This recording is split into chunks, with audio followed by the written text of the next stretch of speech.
नमस्कार, आप सत श्री अकाल दोस्तों। एक बार फिर मैं आपके बीच में आ गया हूँ। पिछली वीडियो में मैंने आपको समझाया कि फाइनेंशियल मार्केट क्या होती है, फाइनेंशियल मार्केट कितने टाइप की होती है, हमारे पास मनी और कैपिटल, मनी मार्केट के कौन कौन से इंस्ट्रूमेंट है वो मैंने आपको समझा दिए।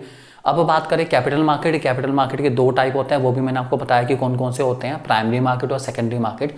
अब ये प्राइमरी मार्केट में हम लोग जब शेयर इशू करते हैं तो इस शेयर इशू करने के तरीकों को हम कहते हैं दोस्तों मेथड ऑफ फ्लोटेशन, जो कि बहुत बहुत बहुत इंपॉर्टेंट टॉपिक है हमारा कि किस किस तरीके से कंपनी अपने शेयर्स को इशू करती है, मार्केट में पब्लिक तक पहुंचाती है। तो ये कैसे कैसे होता है वो मैं आपको बताने वाला हूँ। इनमें सबसे पहला तरीका हमारे पास दोस्तों आता है, उसका नाम है, बिल्कुल सही सोच रहे हैं, उसका नाम है ऑफर थ्रू प्रोस्पेक्टस। ये प्रोस्पेक्टस क्या होता है? एक कंपनी जब ऑपरेट करना शुरू करती है, अपने काम को करना शुरू करती है, तो वो एक प्रोस्पेक्टस छपवाती है। जिस प्रोस्पेक्टस का मतलब होता है दोस्तों कि अपनी कंपनी के बारे में सारी डिटेल देना कि आपकी कंपनी के एमडी कौन है, बोर्ड ऑफ डायरेक्टर कौन है, ये सब इन्फॉर्मेशन दे के हम लोग कंपनी किस चीज़ में डील करने वाली है, ये सब बहुत अच्छे से हम लोग जो है छपवाते हैं एक अच्छे पेपर पर और पब्लिक में उसको डिस्ट्रीब्यूट कराते हैं। पहले तो सारा का सारा दोस्तों हमारे पास हार्ड कॉपी के रूप में होता था, लेकिन आज के टाइम में जैसे जैसे टाइम चेंज हो रहा है अब प्रोस्पेक्टस भी हमें ऑनलाइन ही आते हैं। बेसिकली अगर आपने किसी भी शेयर ट्रेडिंग साइट के साथ रजिस्टर्ड करा रखा है तो जब भी कोई नई कंपनी का शेयर आने वाला होता है या प्रोस्पेक्टस आता है तो वो आप लोग आपको फॉरवर्ड कर देते हैं, आपके जीमेल अकाउंट पे, रेडिट मेल अकाउंट पे, सब पे फॉरवर्ड कर देते हैं। आप वो प्रोस्पेक्टस पढ़िए। अगर आपको लगता है कि ये जो कंपनी का प्रोस्पेक्टस आया है, इस कंपनी के अंदर ग्रोथ के काफ़ी हाई प्रोस्पेक्ट्स हैं, लग रहा है कि ये कंपनी काफ़ी अच्छा खासा परफॉर्म कर सकते हैं फ्यूचर में, आप इस कंपनी का अगर शेयर खरीदना चाहें तो बहुत आसानी से शेयर खरीद सकते हैं। खरीदने के लिए आपको पता है बैंक अकाउंट नंबर गिवन होता है, आप उसके अंदर एप्लीकेशन मनी डिपॉजिट करा दीजिए, आपको कंपनी का शेयर मिल जाएगा। या फिर आप कंपनी की वेबसाइट पे जाके भी कांटेक्ट कर सकते हैं। यही होता है दोस्तों हमारे पास, जिस पॉइंट का नाम है ऑफर थ्रू प्रोस्पेक्टस। कहने वाली बात है, एक कागज़ के टुकड़े से, जो कि आजकल इलेक्ट्रॉनिक ही आता है, कंपनी अपनी सारी डिटेल देती है और जिन लोगों को लगता है कि इस कंपनी के अंदर ग्रोथ के अच्छे खासे चांसेस हैं वो लोग इस कंपनी के शेयर को खरीदने के लिए जा सकते हैं उस कंपनी की वेबसाइट पे, या फिर एप्लीकेशन मनी डायरेक्टली भी डिपॉजिट कराना चाहें तो करा सकते हैं उस बैंक अकाउंट में जिस बैंक अकाउंट का डिस्क्रिप्शन उस प्रोस्पेक्टस में लिखा हुआ होता है।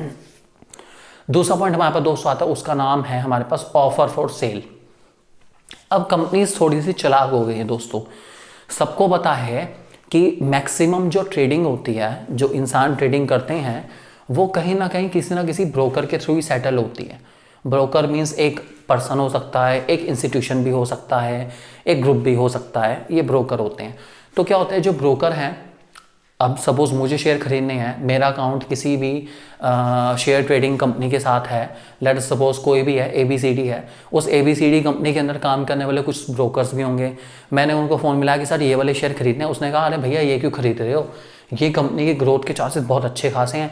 उसने मुझे एक आधे शेयर और बता दिया कि इसके चांसेस अच्छे खासे हैं, और मैंने कहा अच्छा आप कह रहे हो तो भाई आपको ज़्यादा पता है, आप सारा दिन यही ट्रेडिंग करते रहते हो, आपको बहुत इन्फॉर्मेशन है।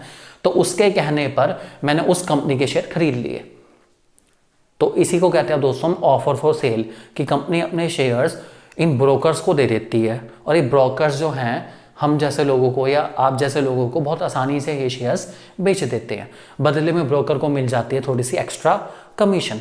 इसी को कहते हैं हम दोस्तों ऑफर फॉर सेल। इसी में दोस्तों हमारे पास अगला पॉइंट आता है जिसका नाम है प्राइवेट प्लेसमेंट। ये प्राइवेट प्लेसमेंट का मतलब क्या है दोस्तों, ये एक बड़ी इंपॉर्टेंट पॉइंट है और ये अच्छा पॉइंट भी है हमारे पास। क्या कहता है, एक कंपनी है, ठीक है, उसने कई करोड़ के शेयर इशू करे हैं, बहुत सारा पैसा लेना चाहती है पब्लिक से। अब पब्लिक से अगर वो एक एक शेयर बेचेगी या 2, 4, 6, 800, 10, 100, 1000 शेयर बेचेगी तो पैसा आने में बहुत टाइम लग जाता है, क्योंकि पहले एप्लीकेशन मनी आएगी, फिर अलॉटमेंट मनी आएगी, फिर first call, final call, time बहुत लग जाएगा, कई महीनों का टाइम लग जाएगा उस पैसे को आने में।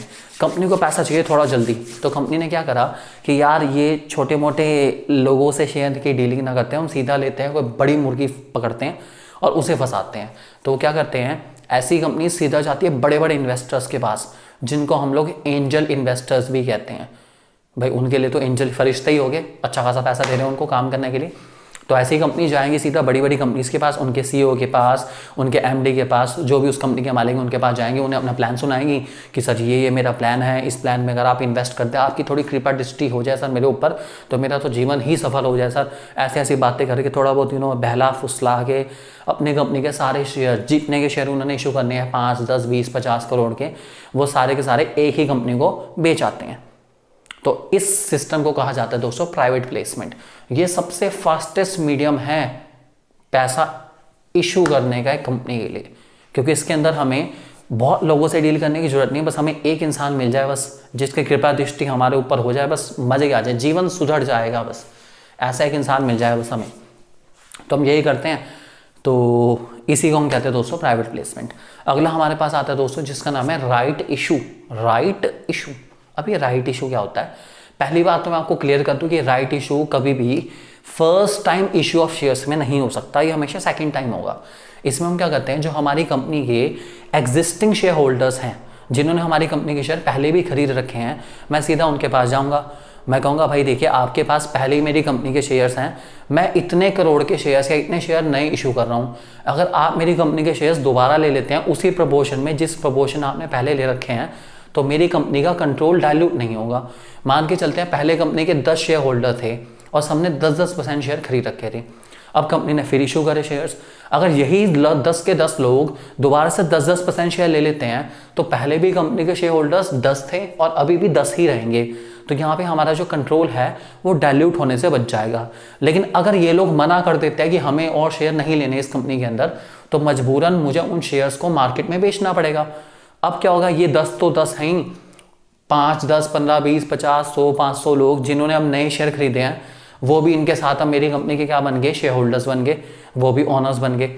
अब मुझे डिसीजन मेकिंग लेने से पहले, अगर मैं कंपनी का फाइनेंशियल मैनेजर हूँ, पैसे का हिसाब किताब मेरे को देखना है, तो मुझे तो अपने सारे मालिकों को पूछना पड़ेगा कि सर मैं क्या करूँ, क्या ना करूँ, क्या ना करूँ, तो जो डिसीजन मेकिंग है वो खतरे में आ जाएगी। इसलिए राइट इशू जो है वो एग्जिस्टिंग शेयर होल्डर्स के पास एक राइट है कि अगर वो कंपनी के शेयर्स के डाइल्यूट होने से बचाना चाहें, कंट्रोल को डाइल्यूट होने से बचाना चाहें, तो वो उसी रेशो में, उसी प्रपोर्शन में शेयर दोबारा खरीद सकते हैं जिस प्रपोर्शन में उन्होंने पहले खरीदे थे। इससे कंपनी का कंट्रोल डाइल्यूट होने वाला नहीं है और ये कंपनी के लिए बहुत अच्छी बात रहेगी, इस बात को हमें ध्यान रख के चलना है। लास्ट पॉइंट हमारे पास दोस्तों आता है जिसका नाम है EIPO, electronic initial public offer. अब इंटरनेट का ज़माना है, कंपनी ने कहा हम सीधा लोगों को डायरेक्टली कांटेक्ट करेंगे। इंटरनेट के थ्रू कैसे कांटेक्ट करते हैं, अगर आपने किसी भी शेयर ट्रेडिंग साइट देखी होगी तो उस पर किनारे में जैसे फेसबुक में एड्स आते रहते हैं, वैसे ही अलग अलग कंपनीज जो IPO लॉन्च कर रही है, इनिशियल पब्लिक ऑफर, पब्लिक को इन्वाइट कर रही है शेयर खरीदने के लिए, वो अपने एड्स उन शेयर्स की साइट पर डिस्प्ले करती रहती है। आपको एक साइट बताता हूँ, उस पर चेक कर सकते हैं, जैसे moneycontrol.com है हमारे पास दोस्तों एक, आप उसे चेक करिए, उसमें भी अलग अलग साइट्स के अकॉर्डिंग जो है यहाँ पर किनारे में आपको अलग अलग कंपनी के IPO नजर आएंगे, कौन कौन सी कंपनी शेयर इशू कर रही है, आपको उसके बारे में पता चल जाएगा सारा का सारा। और आपको अगर लगता है उस कंपनी के बारे में, आप जाओ उसकी साइट चेक करो, आपको लगता है कि आपको उस कंपनी के शेयर खरीदने चाहिए, उस कंपनी में ग्रोथ प्रोस्पेक्ट बहुत अच्छे खासे हैं, तो आप उसको बहुत आसानी से खरीद सकते हैं। इसी को हम कहते हैं दोस्तों EIPO, electronic initial public offer. आज दोस्तों आपको सारे पॉइंट क्लियर हो गए होंगे दोस्तों। Thank you very much.